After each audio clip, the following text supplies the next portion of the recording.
Water-centered interfaith dialogues have emerged as successful forms of cross-cultural exchange. The annual Rivers of Faith Conference brings together religious leaders from all Nile Basin countries, producing joint declarations on water protection signed by multiple faith traditions. Our spiritual connection to the river provides common ground that politics cannot, explains Father Gabriel, an Ethiopian Orthodox priest who organizes the conference. When an imam speaks of water as Allah's mercy made visible, and I speak of it as God's bounty flowing from Eden, we recognize we are describing the same profound truth. These spiritual connections yield practical benefits. Religious institutions have become partners in conservation efforts, with sacred sites serving as environmental education centers.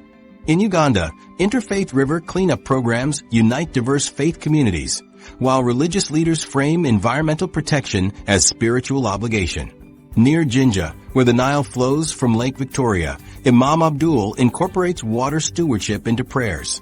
The Prophet Muhammad taught that wasting water is forbidden even by a flowing river. Here, by this great river, we have a special responsibility to honor this teaching. The women of the Watershed. As dawn breaks over a Sudanese village, Fatima Abkar rises before her family, preparing for a journey her mother, grandmother, and countless generations before her have made. But unlike her ancestors, she's transforming how entire communities manage water.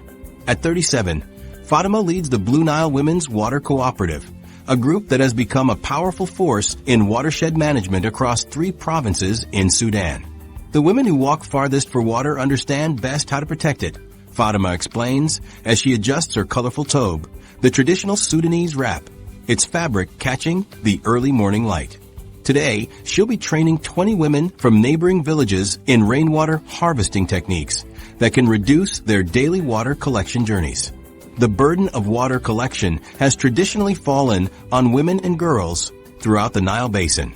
In many rural communities, they walk up to 8 kilometers each day, carrying heavy jerry cans or clay pots balanced expertly on their heads. Women are now leveraging their intimate knowledge of local water systems to lead conservation initiatives.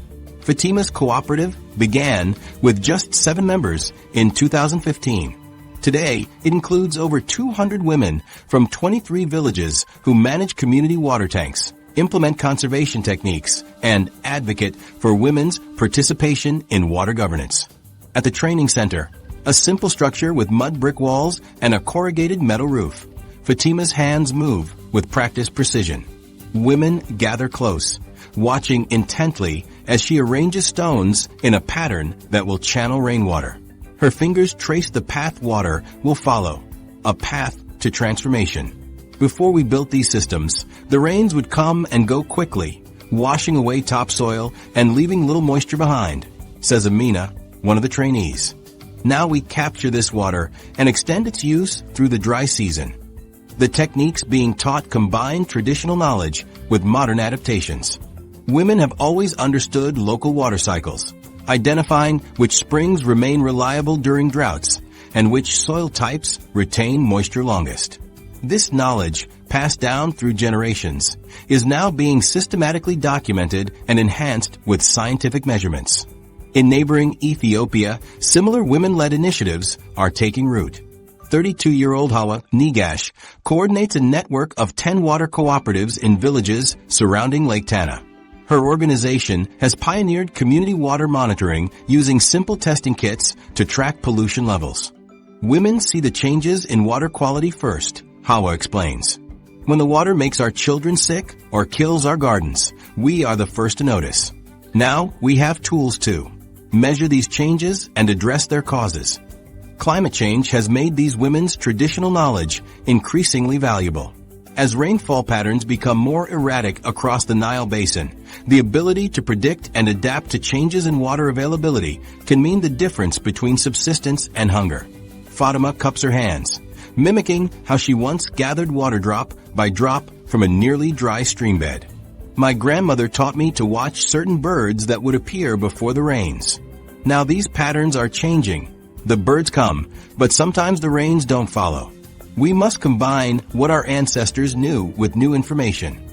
This combination of traditional wisdom and innovation yields remarkable results. In villages where Fatima's cooperative has implemented water management techniques, women now spend 70% less time collecting water. Water becomes not just sustenance, but liberation, freeing hours for education, small businesses, and community governance. Waterborne diseases have decreased significantly in communities with improved water management. Children, especially girls, are attending school more regularly, no longer needed for water collection duties. As Fatima leads us to a community water point, a covered well with a hand pump installed by her cooperative, we meet Samia, a 12-year-old girl filling her family's water container. Before the pump was installed, Samia missed school 3 days each week. Now she attends regularly and dreams of becoming a doctor. These successes haven't come without challenges. Fatima recounts the skepticism she encountered when first proposing that women should serve on the Regional Water Council. The men laughed, she recalls, her voice steady but her eyes reflecting determination. They said women should carry water, not manage it. But when our first project succeeded, when we showed how much water could be saved and how many crops could be grown with proper management, their attitudes began to change. Now, Fatima sits on the Regional Water Governance Council, one of 3 women among 12 members. Her cooperative success has shifted perceptions about women's capabilities and roles. Men who once dismissed the women's initiatives now consult them on irrigation planning and water conservation. The innovations emerging from these women-led groups transcend gender barriers, political and religious divisions. In northern Uganda, Muslim and Christian women's groups have established a knowledge-sharing network that meets monthly to exchange water conservation techniques. A solar-powered drip irrigation system designed by a women's cooperative in Egypt and adapted by Fatima's group for use in Sudan has reduced water usage by up to 60% while increasing crop yields. Water quality monitoring has become a focus for many women's groups.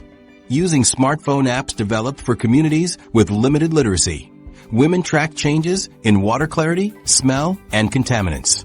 This information creates an early warning system for pollution or drought conditions. When one village notices a change in water quality, they alert those downstream, explains Fatima, drawing a flowing line in the sand.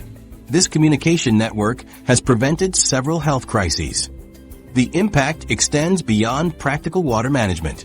Young girls growing up in these communities now see women in positions of authority, managing resources crucial to community survival. My daughter doesn't know a world where women only carry water, says Nawal, a member of Fatima's cooperative.